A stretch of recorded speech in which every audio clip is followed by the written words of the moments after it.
थांब बाजूला हॅलो. देवा लंगराला हात घातला त्याच्या आधी आपल्याला गर्जना द्यायची. देवा कोण आहे ती? कोण आहे तुम्ही? त्या नावाची गर्जना द्या. महाराज की जय. एअरकोट एअरकोट. जय मला. या घाटावर कुठे आहेत? सांभाळते कुठे आहेत जरा बघा.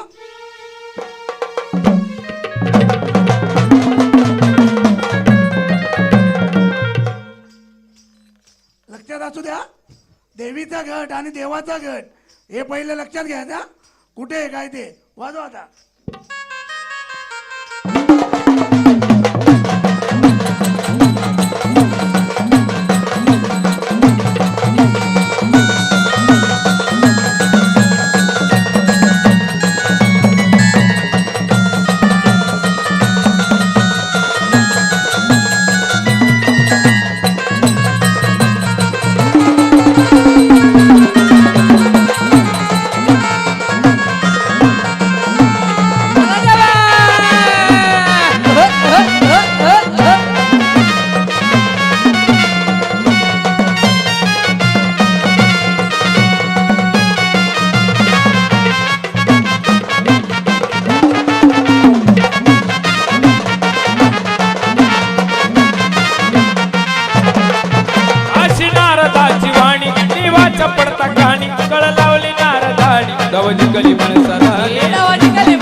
येळकोट येळकोट जय मल्हार. येळकोट येळकोट जय मल्हार. येळकोट येळकोट